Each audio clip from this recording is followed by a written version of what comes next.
If you touch my legs one more time, I'll have you fired. The room didn't echo. It absorbed sound the way rich houses do. Thick rugs, high ceilings, money holding everything in place. Even the rain outside felt muted, tapping against the glass like a polite stranger. Daniel Harper didn't step back. He stood a few feet from her, close enough to be accused, far enough to be safe. Maintenance polo, work boots, hands that smelled faintly of lemon cleaner and old metal. The kind of hands people underestimated because they didn't come with cufflinks. He looked at Eleanor the way a person looks at a locked door, not with entitlement, not with fear, just focus. "Then fire me," he said softly. "But you moved." Eleanor's fingers tightened on the armrests of her wheelchair. The red dress she wore, deep crimson, the kind that made the air feel warmer, caught the lamplight and threw it back like a dare.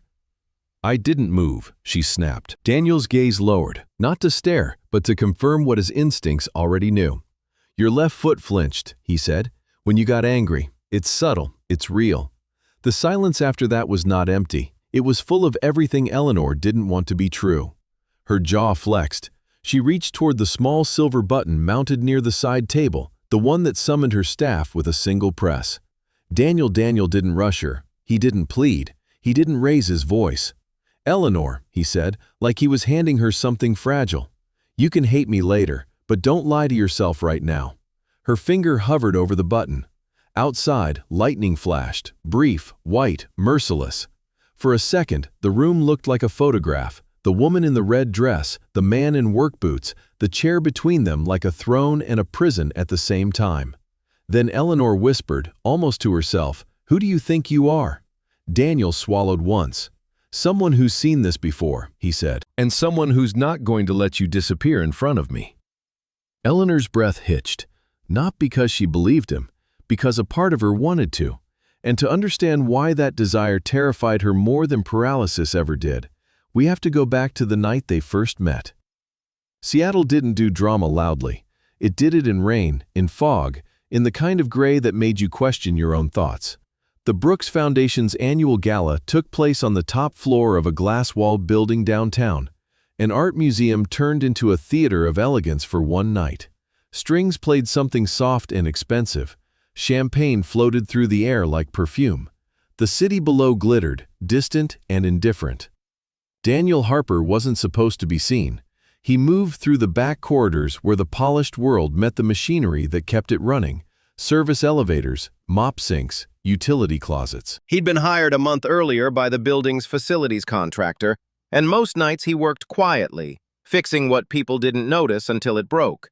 He liked it that way. At home, he couldn't be invisible, not with Lily.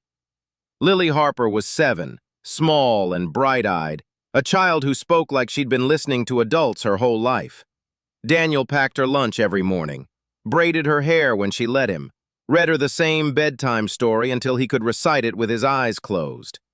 Lily had one photograph of her mother on the nightstand, a woman smiling so hard it looked like it hurt. Daniel kept the other photos in a box he didn't open often, because grief was like a room. If you stayed inside too long, you forgot how to breathe outside of it. Tonight, Daniel was working overtime because overtime paid for Lily's field trip next month and the new sneakers she pretended she didn't care about but secretly did. He pushed a cart down the corridor behind the main gallery. His earbuds were in, but no music played. Daniel didn't like noise when he was trying to think. He rounded the corner and almost collided with a man in a black suit carrying 2 large canvases.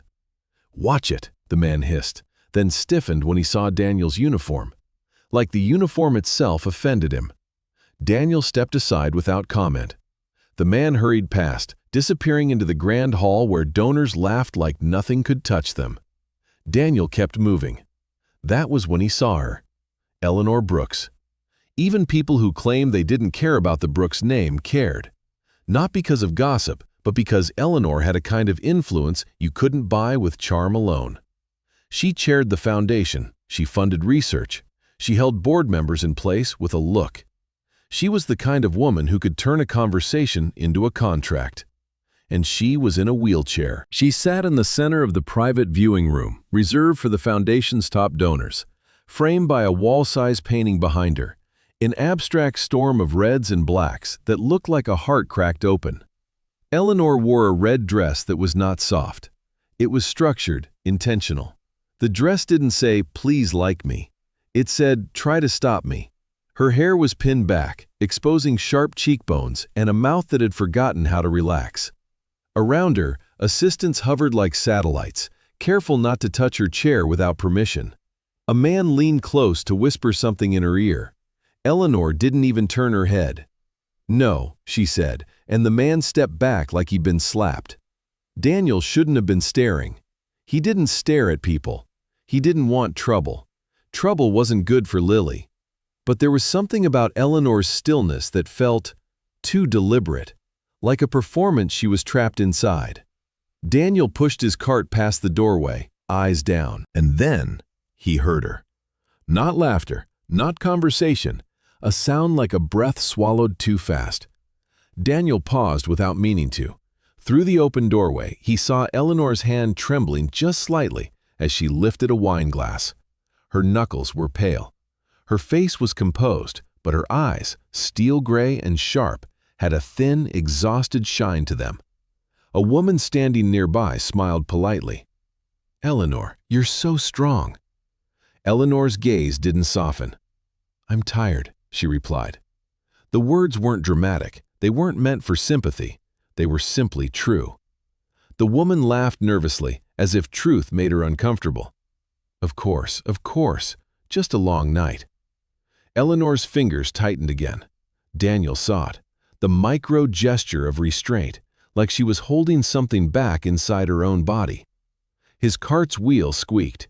One assistant glanced toward the door and frowned at Daniel, irritation flashing. Daniel moved on, but the image of Eleanor's trembling hand followed him down the hallway like a ghost. Later, after midnight, the gala began to thin. The strings softened. The rich voices became louder, looser. People drifted toward elevators with warm faces and cold hearts. Daniel returned to the private viewing room to mop the marble floor. The room was empty except for Eleanor. No assistants, no donors, no satellites. Just her in the red dress, sitting alone beneath the storm painting. Daniel hesitated. Eleanor's gaze was fixed on the window. Rain slid down the glass in long trails, blurring the city lights into watery streaks. Daniel tried to work quietly.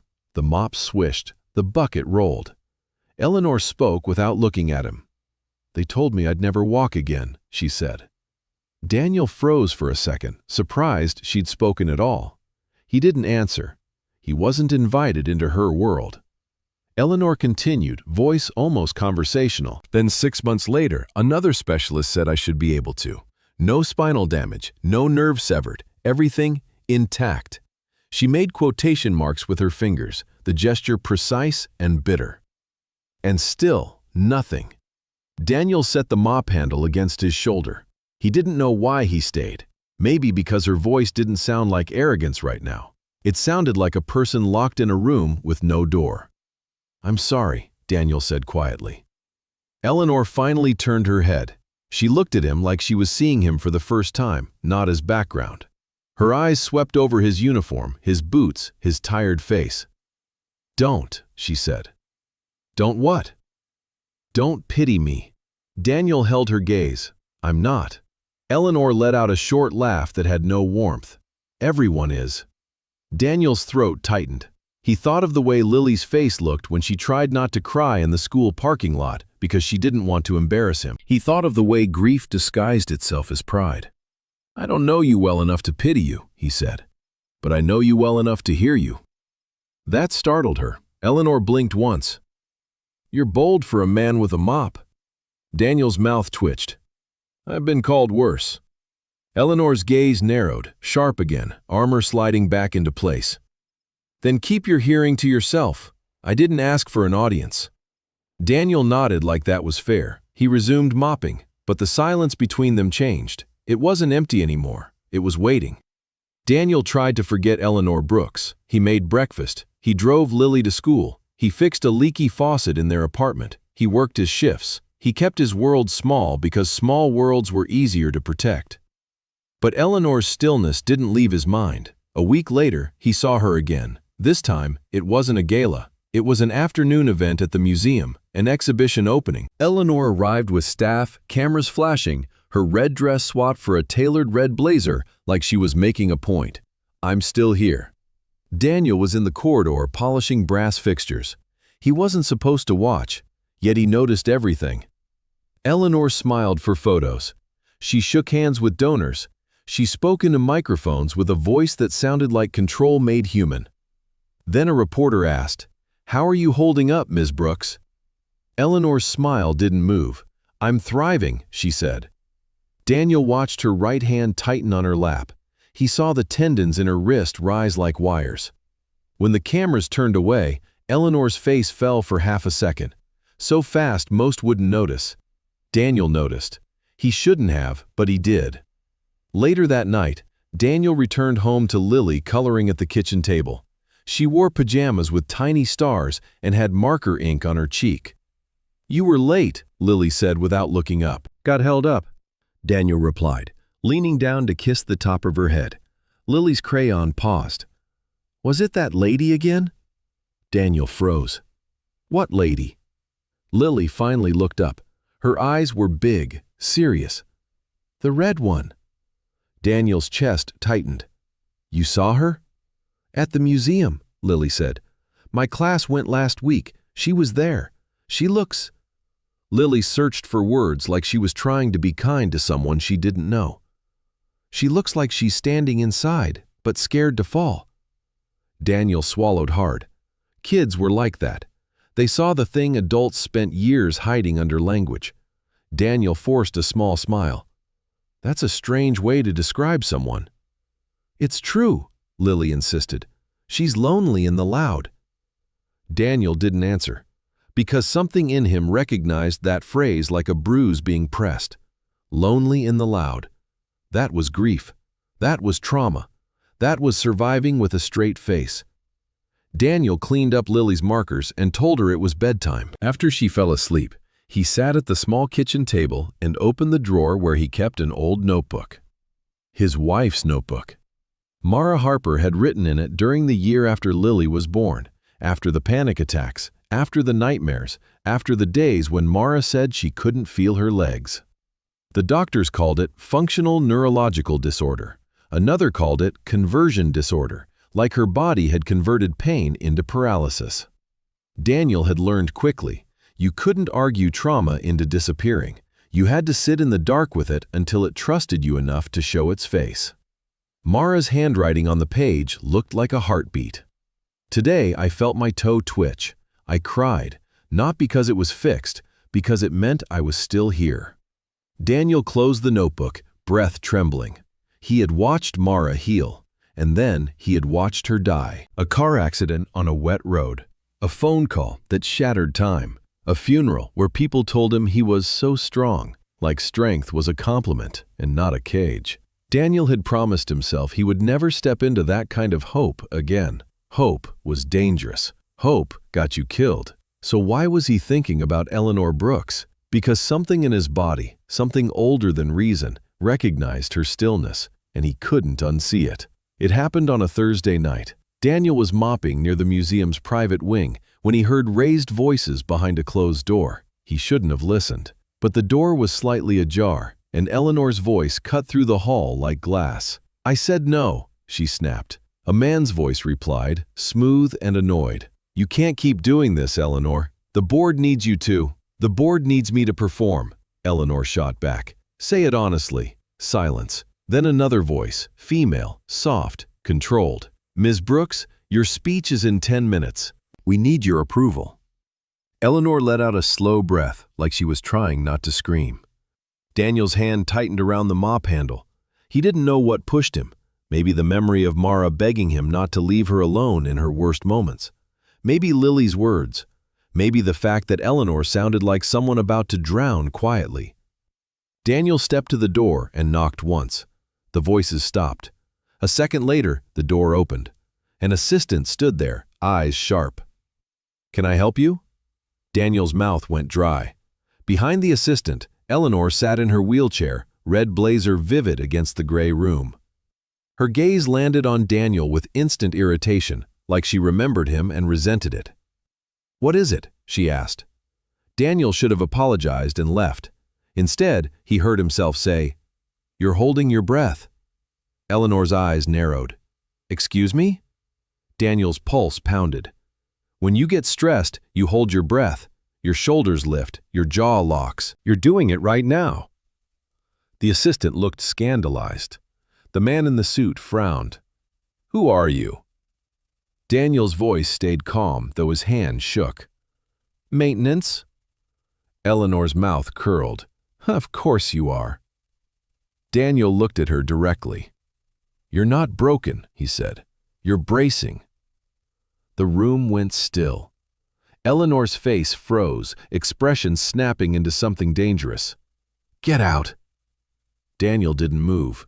He shouldn't have stayed, but once the words were out, his body refused to retreat. "You keep telling everyone you're thriving," Daniel said quietly, "but your body is screaming something else." Eleanor's eyes flashed. "You don't know what you're talking about." Daniel swallowed. "I think I do." Eleanor's voice rose, low and lethal. "I said get out, or I will have you escorted." "And what?" Daniel interrupted, softer than a shout but harder than silence. "You'll punish me for seeing you?" Eleanor's nostrils flared. Daniel stepped back then, like he realized he'd crossed a line and couldn't uncross it. But before he turned away, he added the sentence that changed everything. "Your legs aren't broken, Eleanor. Your trust is." Eleanor's hand flew to the armrest. Her knuckles whitened, and Daniel saw it, clear as lightning. Her left foot flinched. Not a dramatic movement, not a miracle, a reflex, a crack. Eleanor saw his eyes flick down and felt exposed in a way money couldn't protect. Her finger lunged for the call button on the desk. Daniel backed away immediately, palms open. "I'm not here to humiliate you," he said. "I'm here to tell you the truth." Eleanor's voice shook with rage, or maybe fear. "You're a janitor." Daniel nodded once. "Yes." Eleanor leaned forward, eyes like ice. "Then mop your floors and stop trying to fix my life." Daniel stared at her for one beat longer than was safe. Then he turned and walked out.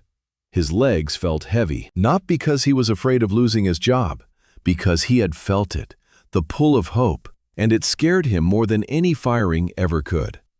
Eleanor didn't fire him. She told herself it was because the museum needed staff, because paperwork was annoying, because the board was already stressed. But the truth was uglier and simpler. She didn't fire him because if she did, she'd lose the one person who had looked at her and not looked away. For days, she replayed that moment. Your legs aren't broken, your trust is. It made her furious. It made her nauseous. It made her feel seen. And being seen was a kind of intimacy she hadn't consented to. Eleanor had built her life around consent, contracts, agreements, control. She had learned early that control was safety. And yet her body, this traitorous, silent thing, had stopped obeying her years ago. It had happened after the accident. Or maybe it had happened after the betrayal. The betrayal came first, if she was honest. His name was Grant Caldwell, her husband, her partner in public, her private disappointment. He loved the spotlight and used her name like a ladder. He praised her in rooms full of people and ignored her in rooms with just the two of them. The night Eleanor fell, everyone called it a fall, a tragic accident on museum stairs. Grant hadn't held her hand in the ambulance. He hadn't looked scared. He'd looked inconvenienced. And later, when doctors said she should recover, her legs stayed still like they were refusing to return to a world where love was conditional. Eleanor never told anyone the truth, that a part of her had chosen stillness because moving meant facing what she'd survived. She wheeled herself through empty halls of her penthouse like a queen in exile. She wore red because it made people think she wasn't bleeding inside. On the 5th night after Daniel's outburst, Eleanor requested the museum schedule for maintenance staff. Her assistant looked confused. Why? Eleanor's answer was sharp. Because I pay for this building, and I want to know who works in it. She found his name, Daniel Harper. A week later, Daniel was cleaning the private wing when the head curator approached him, uncomfortable. "Mr. Harper," she said, "Miss Brooks would like to speak with you." Daniel's stomach tightened. He wiped his hands on a rag, trying to hide the tremor. He followed the curator to a small private room where Eleanor waited alone. She wore the red dress again, this time softer fabric, but the same message. Daniel paused at the doorway. Eleanor didn't greet him. She didn't offer a chair. She simply said, "Explain." Daniel blinked. "Explain what?" "Explain why you think you can talk to me like that." Daniel chose his words carefully. "Because I've seen someone I love go through something similar." Eleanor's face flickered, the armor shifting. "A wife?" Daniel's throat tightened. "Yes." Eleanor's voice lowered. "And what happened?" Daniel held her gaze. "She walked again." Eleanor's eyes narrowed, suspicious, hungry, afraid. "How?" Daniel exhaled slowly. Not with pity, not with pressure, with patience, with truth. Eleanor leaned back, studying him like a scientist evaluating a risky experiment. "And what do you want?" she asked. Daniel's mouth went dry. "Nothing." Eleanor laughed once, short and cruel. "There's always a price." Daniel's gaze didn't flinch. "I already paid mine." Eleanor stared at him for a long moment. Then she said, quieter, "What do you suggest?" Daniel swallowed. "I suggest you let me try something." Her eyes flicked to his hands. "You're not a doctor?" "No." "You're not a therapist?" "No." "You're not trained for this?" Daniel nodded. "I'm trained for grief," he said. "And I'm trained for watching people lie to themselves because the truth hurts." Eleanor's lips pressed together. She looked away toward the window, where rain traced lines down glass like time. "5 minutes," she said finally. "That's what you get. If I say stop, you stop." Daniel nodded. "Agreed." Eleanor's voice sharpened again. "And you don't touch me." Daniel's answer was immediate. "I won't." Eleanor's throat moved as she swallowed. "And no pity." Daniel's eyes softened. "I don't pity you, Eleanor." Eleanor flinched at her own name in his mouth. Then she whispered, like it cost her, "Okay." Daniel's chest tightened, not with triumph, with fear. Because this was the moment hope walked into the room. Daniel didn't start with exercises. He started with breathing. "Close your eyes," he said, standing a respectful distance away. Eleanor's eyebrows lifted in disbelief. "I didn't hire you for meditation." Daniel's voice stayed calm. "You didn't hire me at all. You gave me 5 minutes." Eleanor's mouth twitched, annoyed. "Close your eyes," Daniel repeated, gentler. "Just for 30 seconds. Eleanor's jaw tightened, but she did it. Daniel watched her shoulders, high, tense. "Inhale," he said softly. "Slow, like you're trying to convince your body it's safe." Eleanor scoffed. "My body doesn't listen to me." "Then don't command it," Daniel said. "Invite it." Eleanor's breath shook on the inhale. Daniel lowered his voice. "You've been braced for years."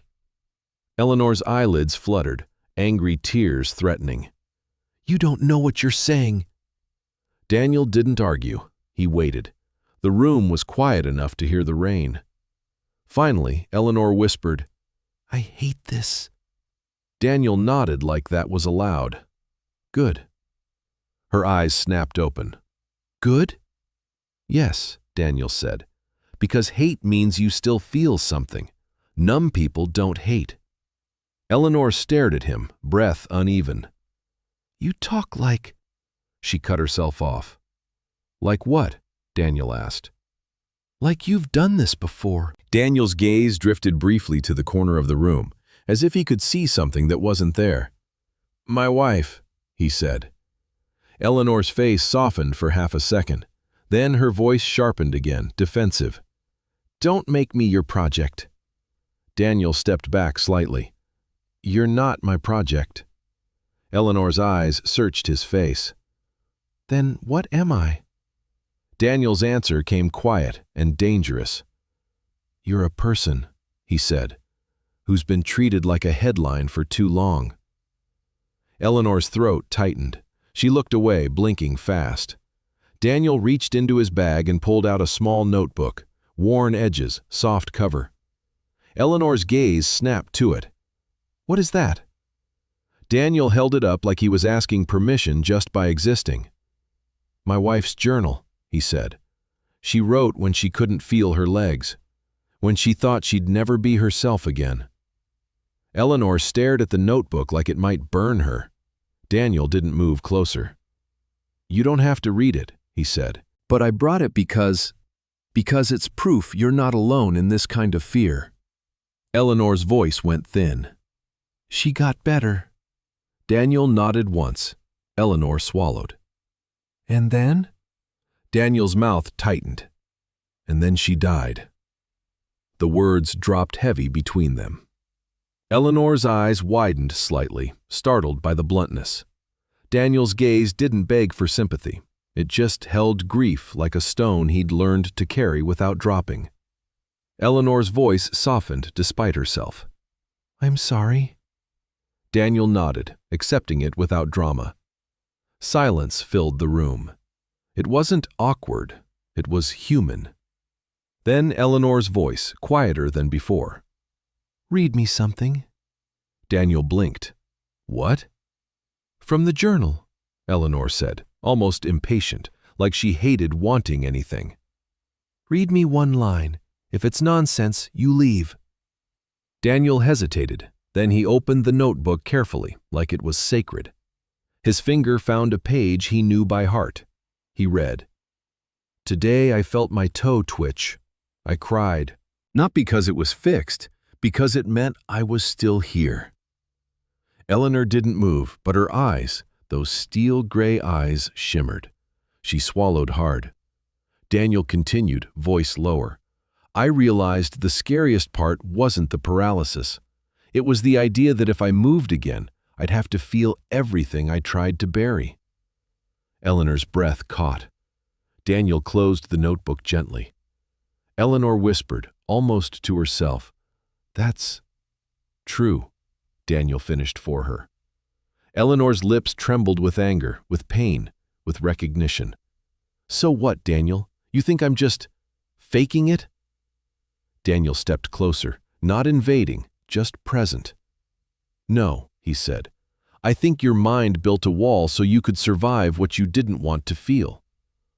Eleanor's voice broke. "And what did I survive?" Daniel's eyes held hers. "Whatever made your body decide stillness was safer than movement," he said. "That's what."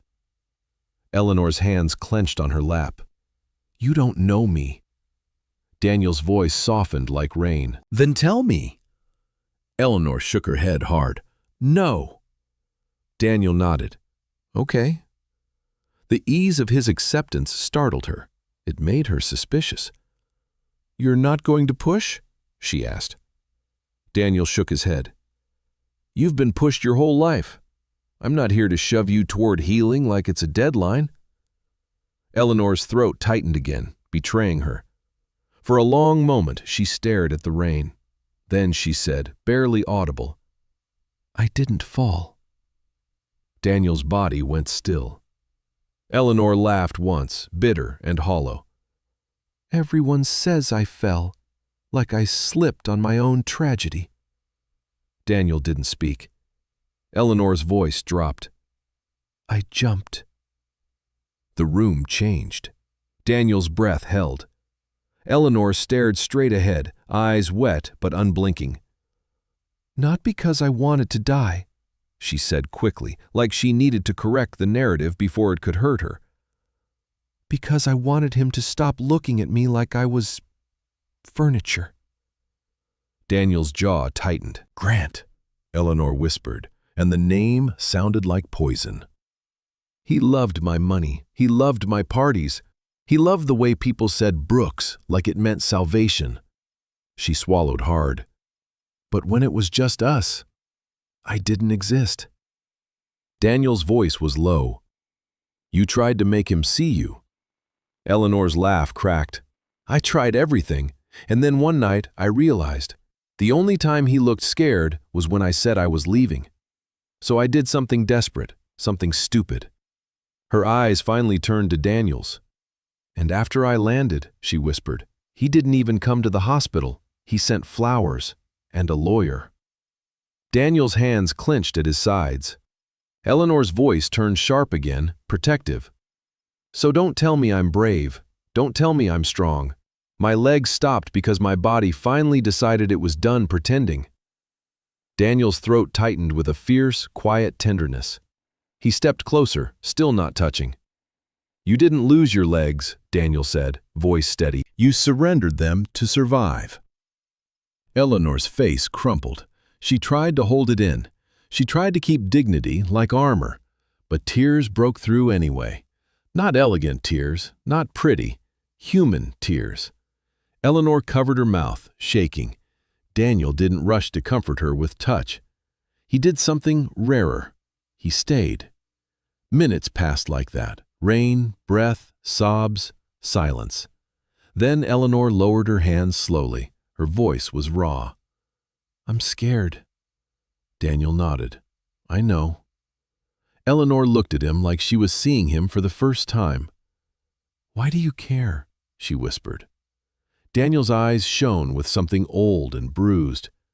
Because I know what it looks like when someone is trapped inside themselves, he said.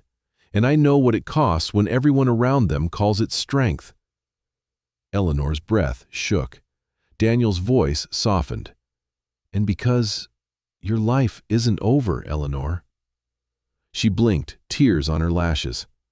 How can you be sure? She asked. Daniel's answer was quiet and devastating. Because you're still here, he said, and people who are truly gone don't fight this hard to stay frozen. Eleanor stared at him. Then she whispered the most terrifying word she'd said in years. Again. Daniel blinked. What?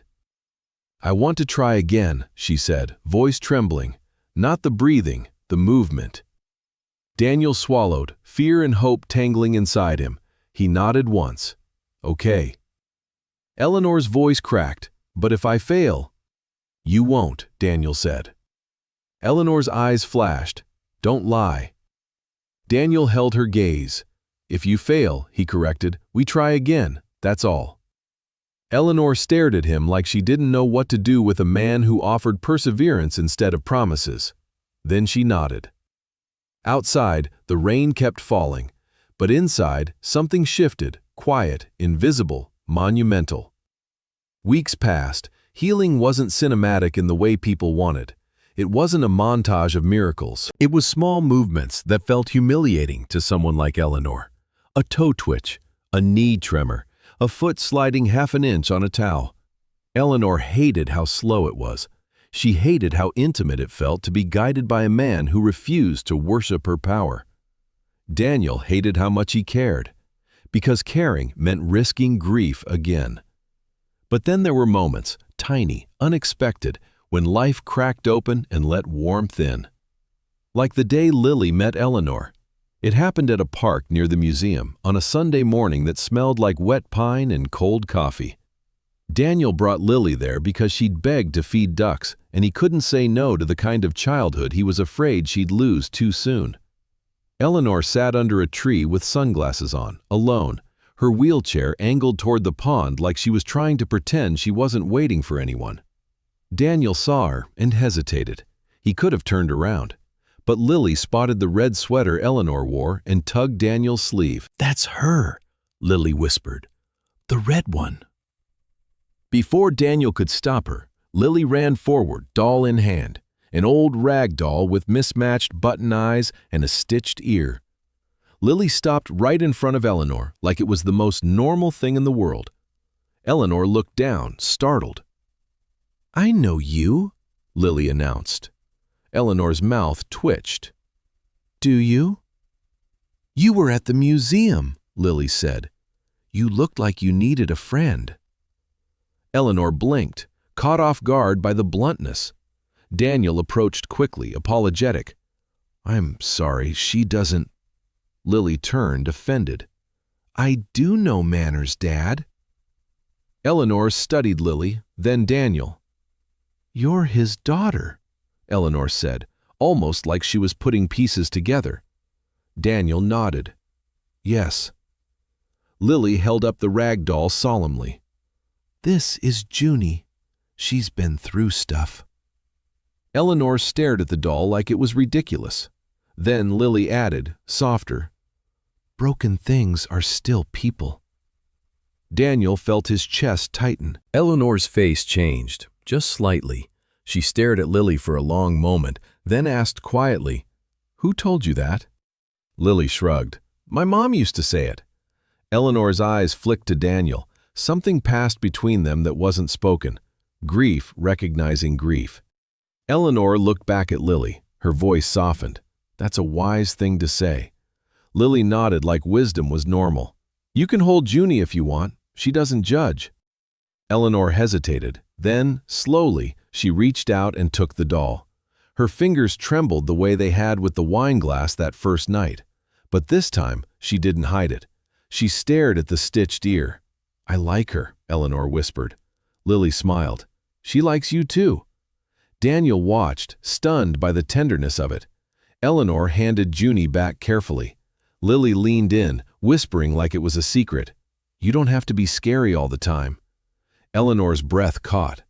Daniel opened his mouth to correct Lily, to apologize again. But Eleanor lifted one hand slightly. It's okay, she said, voice thick. She's not wrong. That day, something softened in Eleanor that no therapy session had reached. And something shifted in Daniel, too. Because watching Eleanor with Lily made him see her not as a powerful woman trapped in tragedy, but as a woman who had once been a girl, curious, loud, brave, before the world taught her that control was safer than love. That night, Eleanor showed up to her session wearing the red dress. Daniel frowned. You're overdressed. Eleanor's mouth quirked. I'm under-armored. Daniel paused, surprised. Eleanor's eyes held his. I want to do this in something that reminds me I'm still me. Daniel swallowed. They worked. Breathing, tension release, micro movements. Then, near the end, Daniel set his hands behind his back and said, Stand. Eleanor's face went pale. You're insane, she whispered. Daniel's voice stayed calm. Put your hands on the armrests. Feel the ground. Don't think about walking. Just think about rising. Eleanor's breath trembled. If I fall... I'm here, Daniel said. Eleanor's eyes flashed. You said you wouldn't touch me. Daniel nodded. I won't. Not unless you ask. Eleanor stared at him, terror in her eyes. Then she whispered, Don't look away. Daniel's chest tightened. I won't.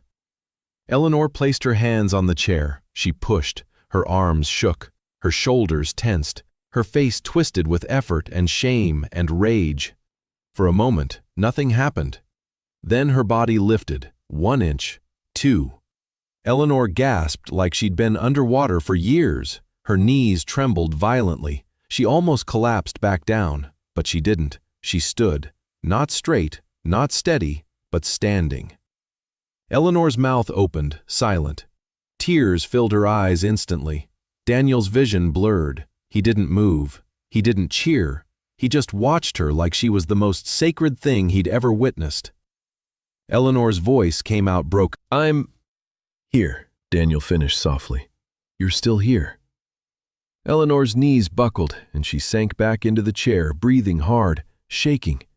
She laughed once, a sound halfway between hysteria and relief. Daniel exhaled like he'd been holding his breath too. Eleanor wiped her cheeks, furious with her own tears. Don't, Daniel said gently. Eleanor glared. Don't what? Don't punish yourself for feeling, Daniel replied. Feeling is the point. Eleanor's mouth trembled.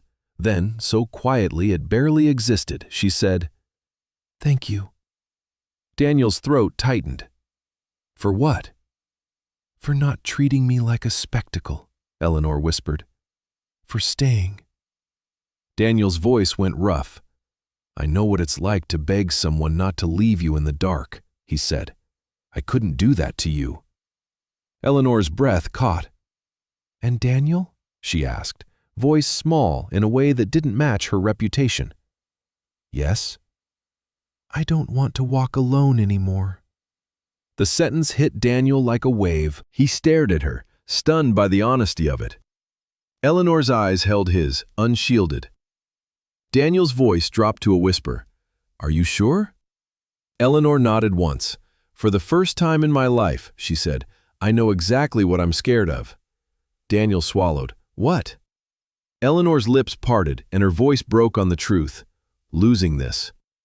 Daniel's chest tightened, grief and hope colliding. He stepped closer, slowly, carefully. Can I? He asked, the question hanging like a vow. Eleanor nodded. Daniel reached out and took her hand. Her fingers were cold. His were warm, calloused. The contact was simple, but it felt like a door opening. Outside, rain fell harder, loud and alive. Eleanor squeezed his hand like she was anchoring herself to something real. Daniel squeezed back, and in that quiet room, with the red dress pooling around Eleanor's knees like spilled fire, Daniel realized something terrifying. Hope wasn't a trap. Hope was a choice. A month later, the Brooks Foundation hosted another public event, an annual fundraiser. Cameras lined up, donors glittering, the whole city watching. Eleanor arrived in the red dress, the same shade as the first night Daniel saw her alone under the storm painting. This time, she didn't hide behind assistants. She wheeled herself to the stage. The microphone waited like a challenge. Daniel stood at the back of the room in a borrowed suit that didn't fit right. Lily stood beside him in a blue dress with mismatched socks because she refused to match on principle. Lily tugged Daniel's sleeve. Is she gonna do it? Daniel's throat tightened. I don't know, he whispered. Eleanor's hands trembled on the armrests. She looked out at the crowd, and for the first time, she didn't look like she was performing. She looked like she was choosing. Eleanor leaned toward the microphone. There was a time, she began, voice steady, when I believed stillness was strength. The room quieted. But stillness, Eleanor continued, is not strength. It's fear wearing expensive clothes. A ripple moved through the audience, gasps, whispers. Eleanor took a breath. I spent years in a chair, she said, not because my body was broken, but because I was ashamed of what it would cost to move forward. Daniel's eyes burned. Eleanor's voice softened. And then a man who mops floors for a living looked at me and said something no one else dared. She turned her head slightly, gaze finding Daniel in the back like she'd known exactly where he'd stand. He said, Your legs aren't broken, your trust is. The room held its breath. Eleanor's hands tightened. Then, slowly, deliberately, she stood. The sound of her heels touching the stage was quiet, but it felt like thunder. Eleanor's knees trembled. She steadied herself. She took one step, then another. The crowd didn't move. They didn't dare. Eleanor walked to the microphone stand like she was walking out of a prison cell. Tears blurred Daniel's vision. Lily gasped beside him, both hands flying to her mouth. Eleanor reached the microphone, her breathing shaky but her spine straight. She placed her hand on the podium and looked out at the room. This isn't a miracle, she said, voice trembling. This is work. This is pain. This is choosing to be human again.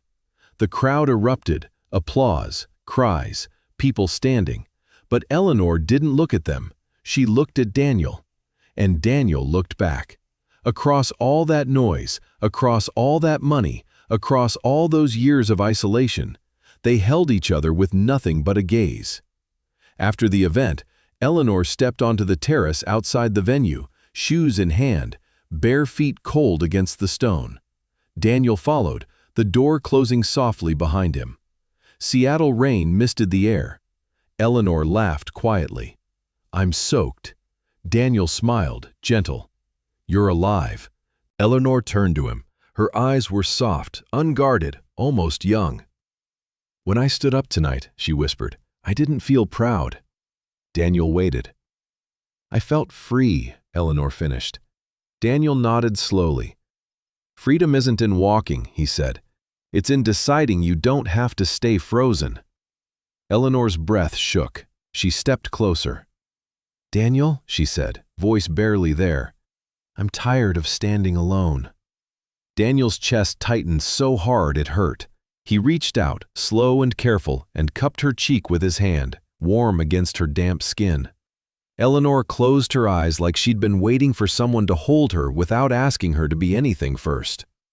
Daniel's voice broke. Me too. Eleanor opened her eyes, searching his face. Then don't let go, she whispered.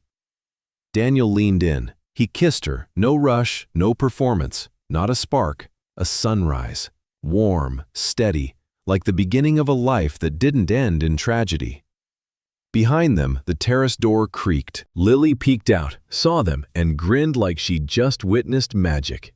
She didn't interrupt. She simply whispered to herself, satisfied. Told you. Daniel and Eleanor broke the kiss gently, both smiling like they couldn't believe they were allowed to. Eleanor laughed softly. Your daughter is going to have opinions. Daniel chuckled, tears in his eyes. She always does. Eleanor looked out at the rain, then back at Daniel.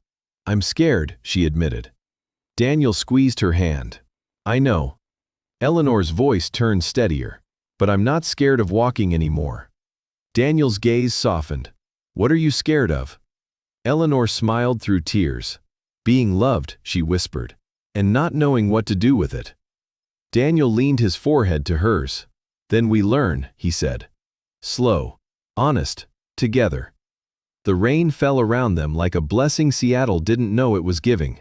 And for the first time in years, Eleanor Brooks didn't feel like a headline. She felt like a person, a woman in a red dress, standing in the rain, not alone.